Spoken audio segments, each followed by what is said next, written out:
The second anti-aging pathway, autophagy. When food is scarce, our body shifts into conservation mode, slowing down cell division and turning on the process of autophagy, from the Greek auto, meaning self, and phagi, meaning to eat. Autophagy quite literally means eating yourself. Taking out the trash. Upon realizing there isn't much food around, our body starts rummaging through our cells in a salvage operation, looking for anything we don't need. Defective proteins, malfunctioning mitochondria, and other stuff that isn't working anymore. It clears out the junk and upcycles it, turning it into fuel or new building materials, thereby renewing our cells. So autophagy plays two major roles: nutrient recovery and quality control. The conservation of autophagy machinery over 1 billion years of biological evolution underscores the importance of this universal recycling program, recognized in 2016 with the Nobel Prize awarded for teasing out its secrets. At any given time, most of our cells are producing and assembling more than 10,000 distinct proteins. Each of them can become misfolded or damaged at any moment and require a cleanup on aisle 3. We evolved in a context of scarcity, though, where food was hard to come by. When we'd get to eat next was unpredictable, so our body expects we'll fall back on hard times any day, maybe even tomorrow, and figures it can put off cleaning up until then. But these days, those lean times hardly ever come. Most of us live in nutrient excess, so our body figures, why bother?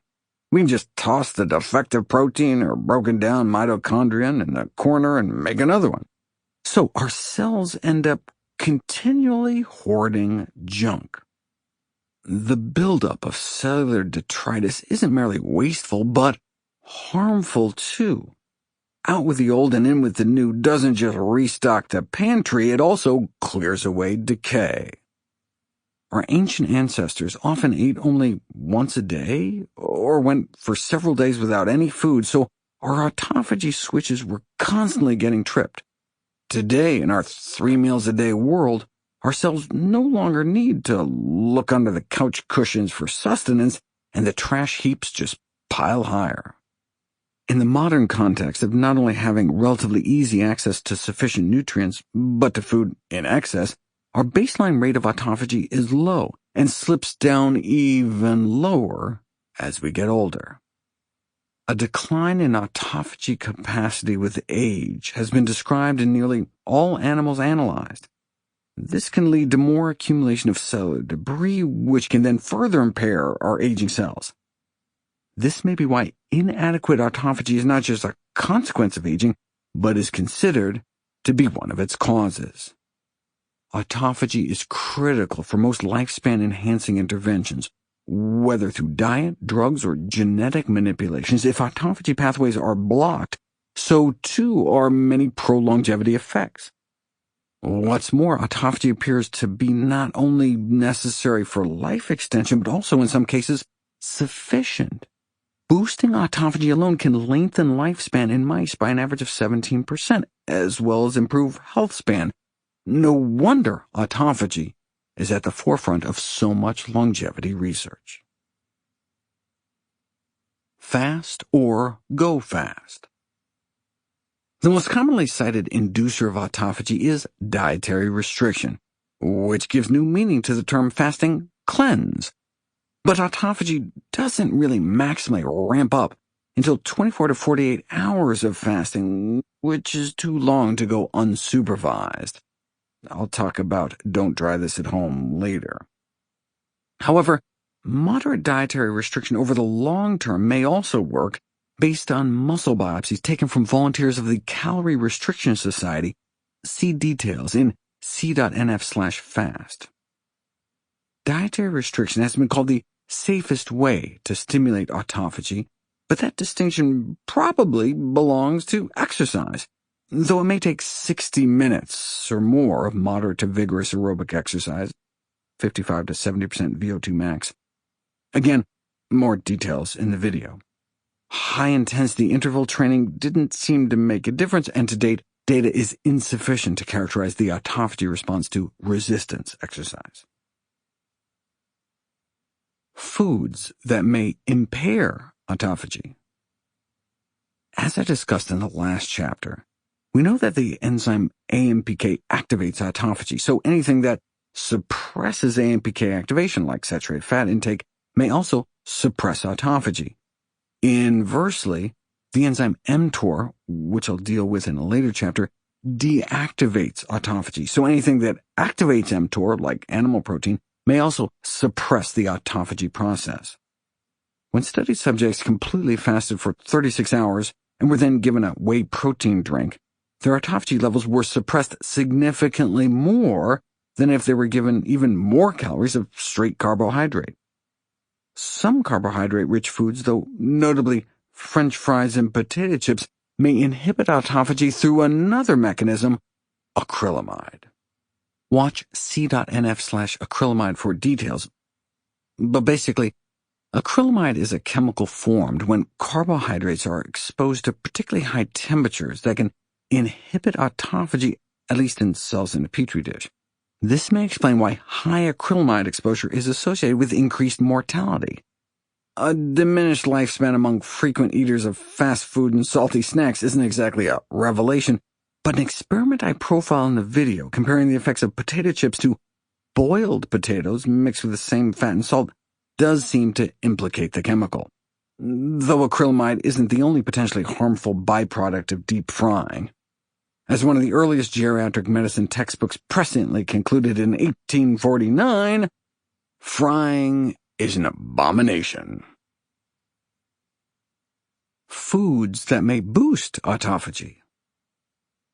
Any food that activates AMPK should also activate autophagy, so many of the AMPK-boosting foods in the previous chapter should fit the bill.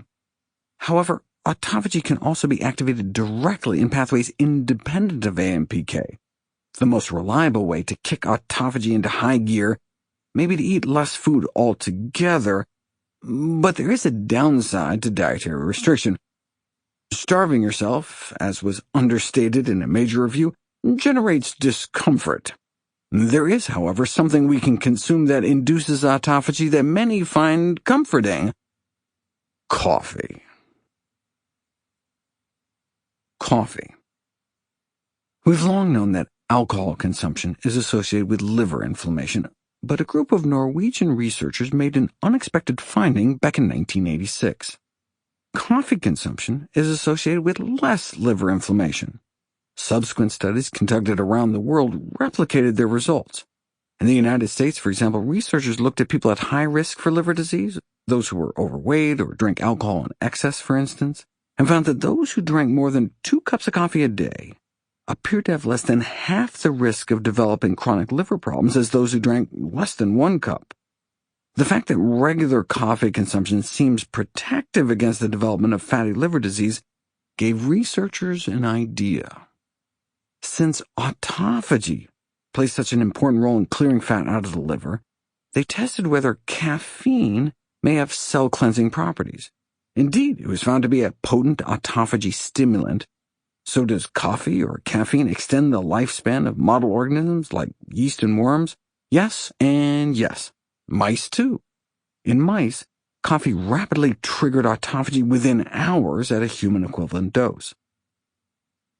Moreover, the autophagy-promoting properties of coffee were independent of the caffeine content. Decaffeinated coffee worked just as well. Both regular and decaf also had similar anti-aging effects on another aging pathway, mTOR, in mice. But what about in people? Good until you last drop. A systematic review of the health impacts of coffee concluded that daily coffee consumption should be encouraged in patients with chronic liver disease. If coffee enhances autophagy, shouldn't its benefits extend to a wide range of diseases? Yes. Intake is also associated with lower risk of kidney disease, along with reduced risk of conditions as varied as gout, type 2 diabetes, skin cancer, and Parkinson's disease. Decaf was also associated with a range of health benefits. The results are all the more remarkable because many of the studies failed to adequately control for smoking and unhealthy food intake, both of which tend to accompany coffee drinking. So coffee drinkers appear to be healthier in spite of their tendency for less wholesome habits. Does all this translate into them living longer? Apparently so. Interventional studies on rats showing that coffee can improve lifespans goes back to the 1940s. We only have observational research on coffee and mortality in humans, but to date, more than 20 studies following more than 10 million individuals over time have found that overall, those drinking 3 cups of coffee a day had 13% lower risk of death from any cause. If practiced throughout adulthood, that would be expected to translate into approximately an extra year of life. 3 cups of decaf appeared to be just as protective, so it's not the caffeine. This is supported by data showing the longevity link extended similarly to those who were genetically slow caffeine metabolizers and others who metabolize caffeine more quickly. If it's not the caffeine, then what is it? Coffee contains more than 1,000 bioactive compounds. The polyphenol chlorogenic acid is the most abundant antioxidant in coffee beans, so researchers started there and indeed found that it was able to enhance autophagy in cultured human cells. How to brew the most healthful cup. More than 100 coffees have been tested, and the level of chlorogenic acid varied by more than 30-fold. Interestingly, the major contributor widening the range was the coffee purchased from Starbucks, which had an extremely low chlorogenic acid content, averaging 10 times lower than the others. This may be because Starbucks roasts its beans so dark. Caffeine is relatively stable to heat, but a dark roast may wipe out nearly 90% of the chlorogenic acid in the beans. The difference between medium-light roast and a medium roast did not appear to matter, though, at least when it came to boosting the total antioxidant status in people's bloodstream after drinking the coffees. Don't be fooled by low-acid coffee. It doesn't help with the acid reflux, heartburn, or stomach upset that plagues some coffee drinkers. The low acid is a reference to low chlorogenic acid, which is exactly what we don't want. Low-acid coffee producers use a slow roasting process that destroys the autophagy-activating compound. That's like an orange juice company going out of its way to destroy the vitamin C and then branding its OJ as low-acid. Technically true, since vitamin C is ascorbic acid, but the OJ maker would be bragging about destroying some of the nutrition, and that's exactly what low-acid coffee companies are doing. A sidebar. Save room for milk in your coffee? Adding dairy milk or creamer may undercut some of coffee's benefits. The milk protein casein binds to chlorogenic acid and thereby may block its absorption in the digestive tract. Based on human urine studies, drinking coffee with milk cuts bioavailability of chlorogenic acid, dropping it from 68% in black coffee down to 40% in a latte. Milk protein can also undercut the benefits of tea, berries, and chocolate. What about soy milk? In a test tube, phytonutrients in coffee not only bind to the proteins in dairy, but also in eggs and soy. Eggs haven't been put to the test yet in humans, so the jury's still out on whether having an omelet with black coffee would impair absorption, but soy appears to have been given the all-clear. Soy proteins initially bind up the coffee compounds in the small intestine, but our good bacteria release them so they can be absorbed down in the lower intestine. Other non-dairy milks such as almond, rice, oat, or coconut-based milks have so little protein that I'd assume there wouldn't be a binding issue, but they have yet to be directly tested.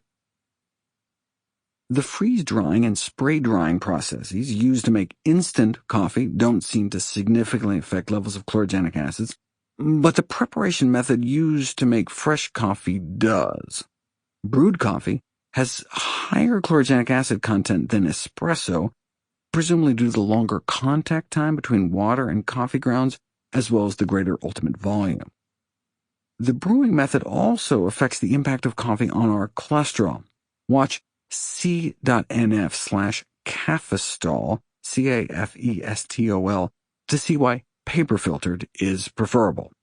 A study out of Norway, following 500,000 men and women for an average of 20 years, appeared to corroborate the cholesterol concern on a population scale. Those drinking paper-filtered coffee had even lower mortality rates than those drinking unfiltered coffee. These findings led some to bemoan the growing popularity of quote-unquote unfiltered brews from capsule coffee machines, but the little plastic cups like K-cups actually have a paper filter inside. Capsule coffee does end up with more estrogen-like chemicals in it, as one would expect from heating nearly any sort of plastic, BPA-free or not, but the levels found were low compared to established safety guidelines. Another sidebar: grounds for concern? Coffee is not for everyone. People with glaucoma, or perhaps even merely a family history of it, may want to stay away from caffeinated coffee. Consumption is also associated with urinary incontinence in women and men. There are case reports of individuals with epilepsy having fewer seizures after laying off coffee, so avoiding it is certainly worth a try if you have a seizure disorder. Coffee may also worsen acid reflux disease. Finally, it almost goes without saying that if you have trouble sleeping, you might not want to drink too much caffeine. Just a single cup of caffeinated coffee at night can cause significant deterioration in sleep quality. There are also consistent associations between drinking coffee and certain adverse outcomes during pregnancy, including miscarriage, early preterm birth, and low birth weight. Coffee consumption has not been linked to birth defects, but it may increase the risk of childhood leukemia. Also, don't stick it up your butt. A recent review on the questionable safety of coffee enemas warned against their use, citing reports of colitis, electrolyte imbalance, rectal burns, and perforation. Keep in mind that daily consumption of caffeinated beverages can lead to physical dependence. It's no coincidence that Americans alone spend nearly $75 billion annually on this stuff. Caffeine withdrawal symptoms can include days of headache, fatigue, difficulty concentrating, and mood disturbances. Ironically, coffee's tendency to become habit-forming could turn out to be a good thing. If coffee is indeed confirmed to induce autophagy and increase longevity, then a daily habit may ultimately prove to be an advantage. Moving on from coffee to spermidine. In 1676, Antony van Leeuwenhoek, the father of microscopy, was the first person in history to see bacteria. The following year, he saw his own sperm, and a year after that, in 1678, he discovered tiny crystals forming in the semen he had left sitting around. Centuries later, this compound would be recognized as spermine. It and its precursor spermidine are actually found throughout the body, so their names are just an accident of history. It was independently discovered in brain tissue in 1885 and named neurodine. But when it was revealed to be the same as spermine, naming rights defaulted to the indelicate original. Spermidine plays a key role in regulating cell growth. It is positively charged, so it naturally binds to negatively charged molecules like DNA. Spermidine fits neatly in both the major and minor grooves of the DNA helix. Most spermidine in our body is actively bound to our genetic material, stabilizing our genetic code for proper translation. Spermidine is also a potent activator of autophagy. The spermidine in our tissues is obtained from three sources. Our cells can make it from scratch from an amino acid called arginine, as can certain bacteria in our gut, or we can get it preformed directly through our diet. Certain foods are naturally rich in it. Once ingested, dietary spermidine is rapidly absorbed and circulates throughout our body to contribute to cellular pools.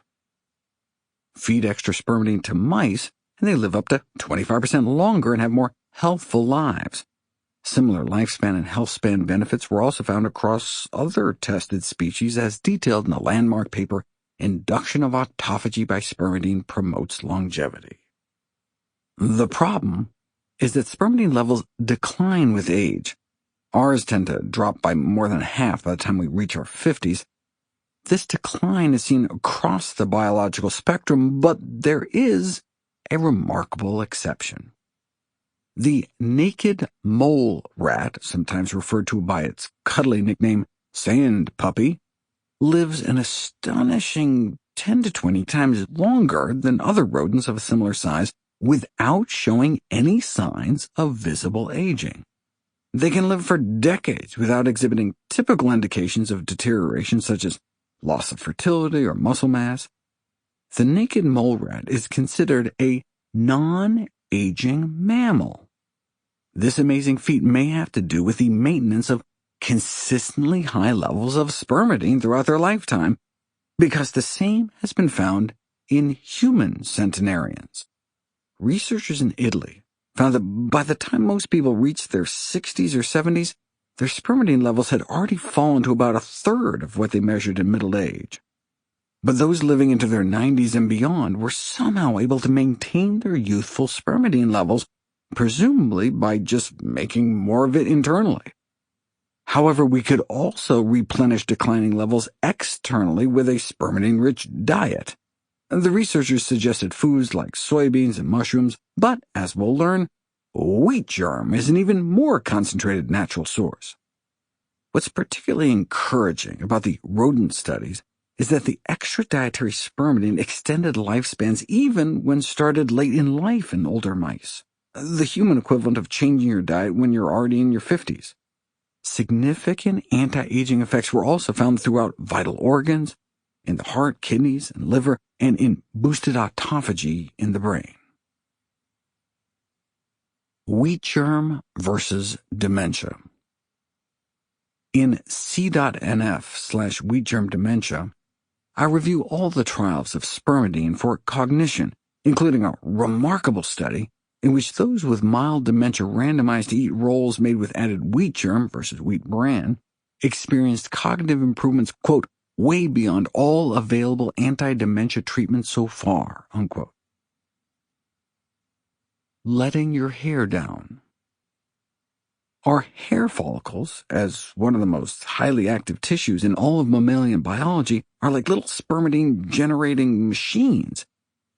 In c.nf, which as always is see.nf/spermidine hair, I show how taking the amount of spermidine in a daily half-teaspoon of wheat germ can significantly reduce hair shedding, as determined by the so-called Poll test, compared to placebo even months after the study ended.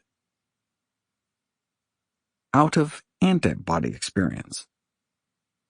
Long-term immunity requires the maintenance of Methuselian antibody-producing cells, yet the level of spermidine in our cells drops as we age, a decline in autophagy follows, and the ability of our immune cells to function declines.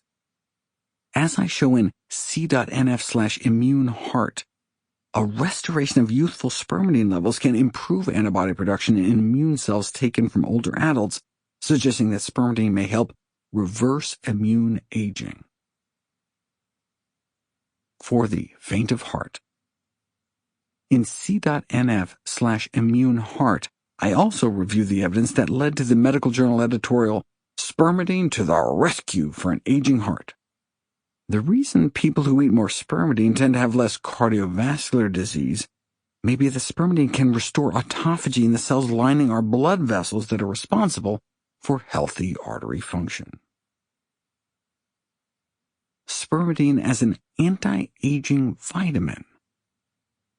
Higher levels of dietary spermidine were found to correlate with reduced blood pressure and a lower combined incidence of heart attack, stroke, and death from vascular disease. Okay, but the top sources of spermidine in the population studied were whole wheat, apples, pears, and salad. How do we know spermidine intake wasn't just a proxy for a more healthful diet in general? Only recently did we discover that not only do the apparent benefits appear to be independent of dietary quality, but the magnitude of the effect seems unprecedented. 800 men and women in their 40s through 80s were followed for 20 years. researchers looked at 146 different nutrients in their diet, and the component most predictive of longevity was spermidine. Those who consumed the most spermidine didn't just have a lower risk of dying from cardiovascular disease. Spermidine intake was associated with a lower risk of all major causes of death, which is what we'd expect from an anti-aging agent. Critically, this survival advantage persisted even after controlling for dietary excellence, meaning it didn't appear to be just because they were eating more healthful foods in general. How big of an effect are we talking about? The mortality rate of those in the top third of spermidine intake, consuming more than about 12 milligrams a day, was compared to those in the bottom third, consuming less than 9 milligrams a day. The difference in death rate was as if those eating more spermidine were 5.7 years younger. By eating more of certain foods, it's as if they had effectively turned back the clock nearly 6 years.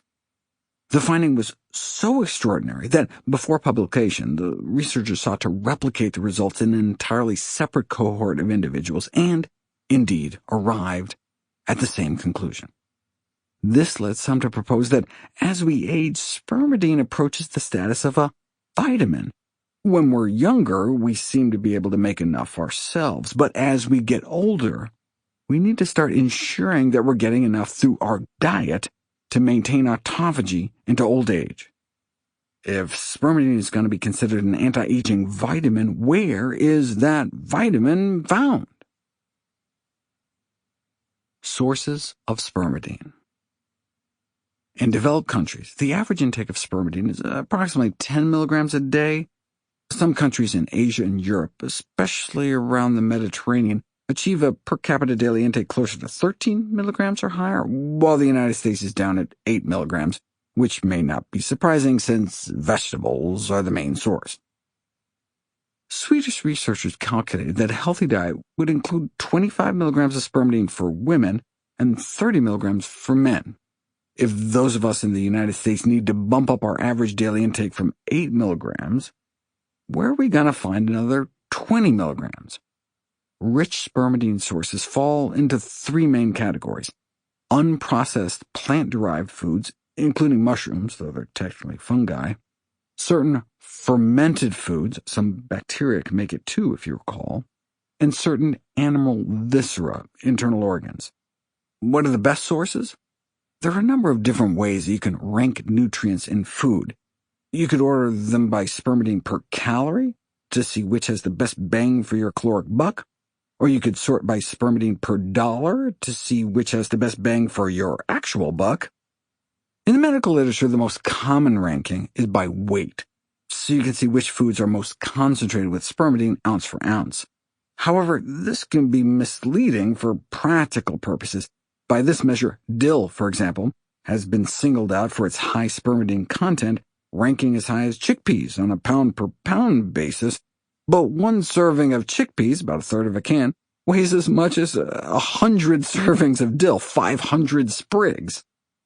On paper, garlic has as much spermidine as potatoes, but it's easier to eat a small baked potato than the same weight in garlic, about 77 cloves.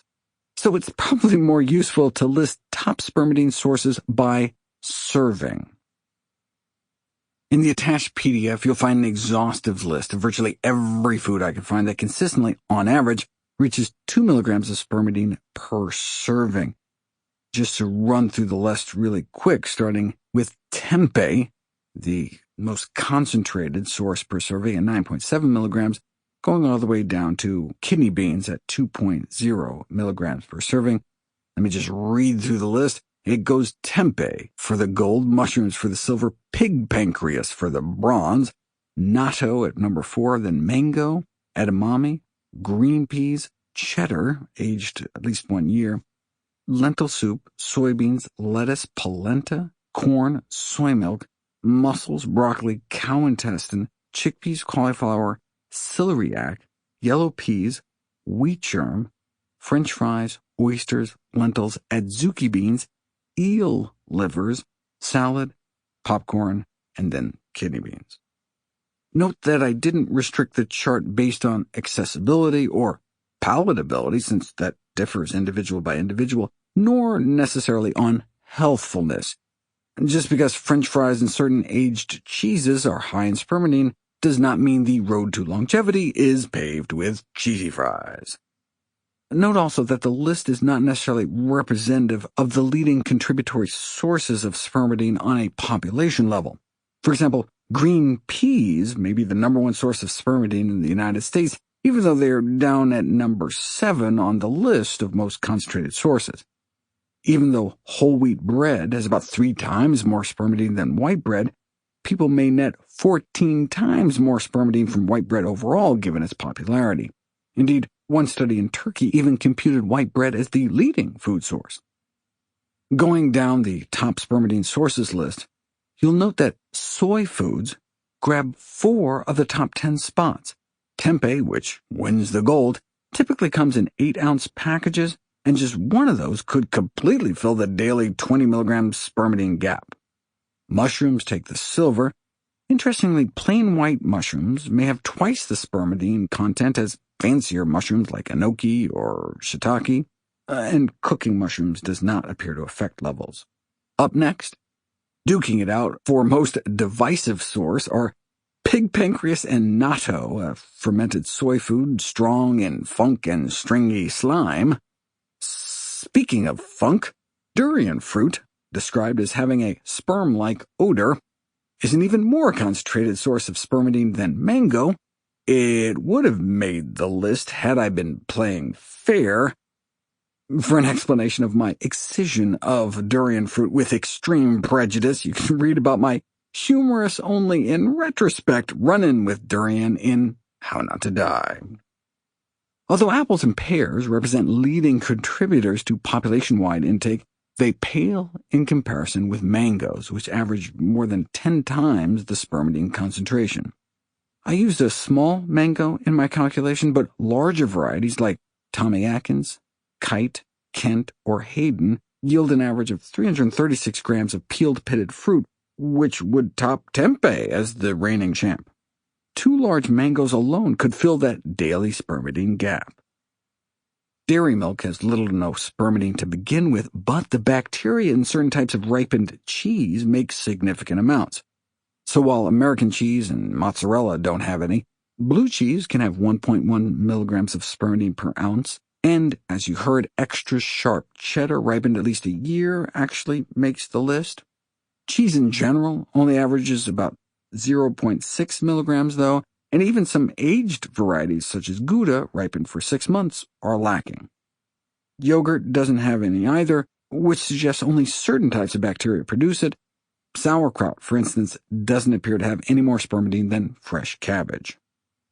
Soy milk, however, is a concentrated source, and is presumably the only type of milk with significant levels at 3.8 milligrams per cup. The next beverages don't even come close. Tomato juice has 0.5 milligrams per cup, followed by high-quality red wines at 0.3 milligrams per glass. There doesn't appear to be any spermidine in white wine. While there isn't any spermidine in coffee, tea leaves are said to be conspicuously rich in it. They are pound for pound, but a tea bag usually only has about 2 grams of tea, so we're talking about 0.3 milligrams per cup of matcha green tea and less than 0.1 milligrams per cup of regular green or black tea. As a certified dark green leafy snob, I was begrudgingly impressed to see lettuce score so high. Lettuce is light, so the 100 grams stacks up to 3 cups, but the spermidine and even small side salads could really add up. The popcorn volume was high too, so much so that I felt I should at least cut the serving size in half. 100 grams of air pop popcorn exceeds a dozen cups. Polenta rounds out the first dozen. The high spermidine content in corn has even caused some to speculate that it may be the reason why maize-raising regions in Japan seem to have much lower mortality rates of Parkinson's disease, a condition caused by the buildup of misfolded proteins in the brain that spermidine-induced autophagy may help clear. Organic versus conventional cultivation of vegetables does not make much of a difference. Boiling vegetables can leach some spermidine into the cooking water, but it seems to get destroyed only by high dry heat cooking methods, The same is true for meat. For example, roasting and grilling chicken wipe out about half the spermidine, compared to boiling or stewing, which only causes about a 15% decrement. Either way, chicken's contribution is relatively minimal. While whole plant foods only account for about 10% of America's diet, plants provide more than 80% of the spermidine in Western countries. Eggs have none, most dairy products have little, and few people are eating animal innards higher in spermidine content. The spermidine in muscle meat is relatively low, averaging 0.4 milligrams per 3-ounce serving, and only 0.2 milligrams in fish. The meat with the most is muscle. Scallops and clams don't seem to have as much, but oysters and mussels make the chart. If one wanted to extend the chart down to 1.5 milligrams per serving, rather than 2, the next entries would be 1.9 milligrams in a potato, 1.8 milligrams in rabbit liver, 1.8 in pine nuts, 1.7 in asparagus, 1.6 in peanuts, and in cucumber, 1.5 in rabbit spleen, 1.5 in pig lung, and 1.5 milligrams in black-eyed peas. Although separate components may not make the cut, a composite food like a PB&J could, with its 1.6 milligrams in an ounce of peanuts, about 2 tablespoons, and 1.3 milligrams found in 2 slices of whole wheat bread. That's in, quarter can of chickpeas territory. A hummus sandwich could score even higher. Sidebar: hard to swallow. This line in a medical journal gave me a double take. Spermidine is also contained in fruits such as mango, in semen, and especially in red wine. That's quite the spunky cocktail. Mango's finish cum laude, but wine doesn't actually have much at all. And semen? You can imagine how giddy headline writers were to the news that spermidine boosts longevity. Cosmo ran a column. Provocative titles included, "Drinking semen might help you live longer." Since there's only about 1 calorie per teaspoon of semen, on a spermidine per calorie basis, even lentil soup is no match. But based on the average of 5 dozen men, each quote-unquote serving only contains 0.1 milligrams, so nope, semen doesn't make the chart. Wheat germ. The spermidine in semen is a testament, from the Latin testes, but for witness, not testicles, to a DNA protective effect. The same is true for wheat germ, which is the tiny plant embryo within the whole wheat kernel. Though it falls relatively far down the chart in spermidine per serving, you'll notice it has the small serving size, just 1 tablespoon, or 7 grams. So, on a volume or weight basis, wheat germ reigns supreme. It's also the cheapest source of spermidine, as low as 2 cents per milligram. Wheat germ is a byproduct of the white flour milling industry and typically just gets discarded, which may account for its reasonable price. You know something's a bargain when it can even beat out dried beans in nutrient per dollar. Another sidebar: Papa spermidine supplement? I was surprised to read that spermidine supplements were not commercially available. That couldn't be true. I searched online and poof, there it was, a bottle plastered with the word spermidine. But if you read the label, you can see it's just wheat germ stuffed into capsules. Not even an extract, literally straight wheat germ. On the one hand, it's nice to see supplement manufacturers not trying to concoct some proprietary formula.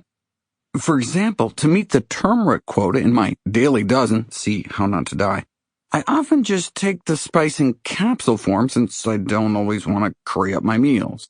It may be harder to find straight turmeric spice in capsules as opposed to some patented extract, but if you can, the price premium for convenience is pretty steep. Unlike turmeric, the taste of wheat germ is pretty neutral, and I've found I can just sprinkle it on foods. I mix it with ground flax seeds also from my daily dozen.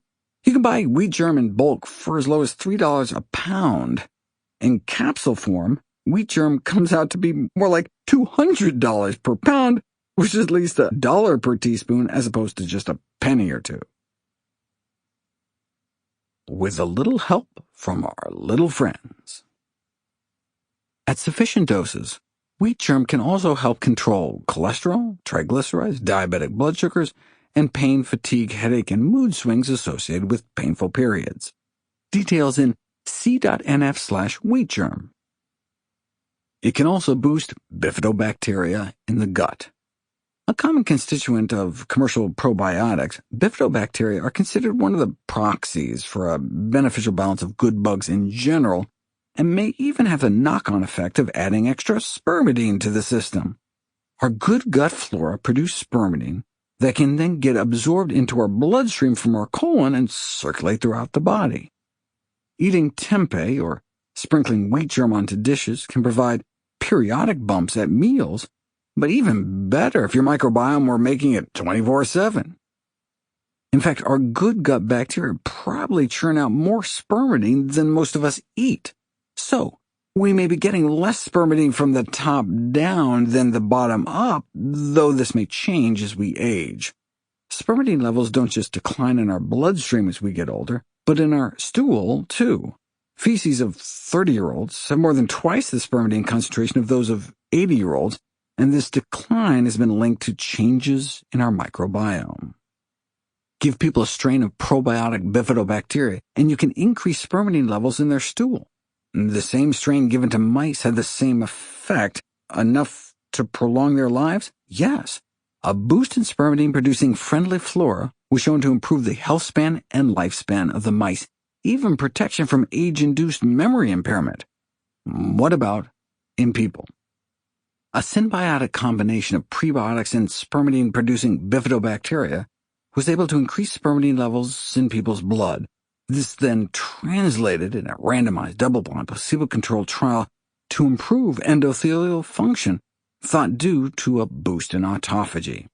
Spermidine-producing bacteria are fiber-feeding, so prebiotics alone would likely foster the growth of more spermidine producers. Then, even if you miss a day, your colonic colleagues can pick up the slack. Since beans and whole grains are leading sources of spermidine, and also the fiber and resistant starch our good bugs eat, they may offer a double dose of cellular spring cleaning. Who shouldn't up their spermidine? The lack of reported side effects is not surprising, given that our own body makes so much of it, and spermidine is found naturally in some of the very foods associated with health and longevity. But is it safe for everyone? I note in c.nf/spermidine downsides who might want to be cautious about attempting to restore youthful spermidine levels. Though spermidine may reduce the risk of getting cancer, because autophagy's nutrient replenishment action could potentially help sustain tumor viability, perhaps people with cancer shouldn't go out of their way to increase their spermidine intake. The other group I would advise caution for are those with kidney failure. Spermidine bottom line. Given the safety and efficacy of spermidine to induce autophagy at achievable dietary doses, it is one of the most promising anti-aging compounds.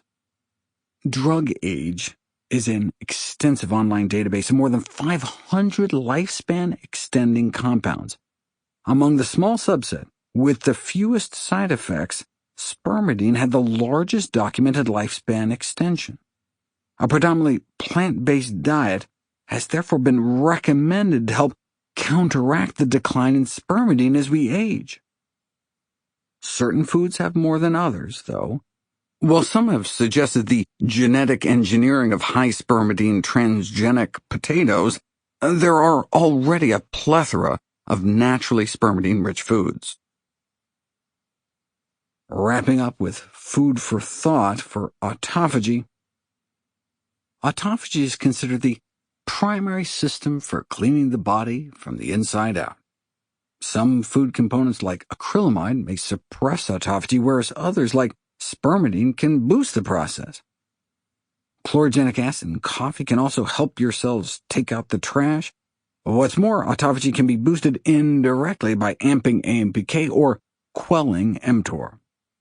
To help boost this anti-aging pathway on a daily basis, Consider 60 minutes of moderate to vigorous aerobic activity, minimizing your intake of French fries and potato chips, trying to consume at least 20 milligrams of spermidine by incorporating foods such as tempeh, mushrooms, peas, and wheat germ into your diet, drinking 3 cups of regular or decaffeinated coffee, instituting the recommendations to activate AMPK and to suppress mTOR.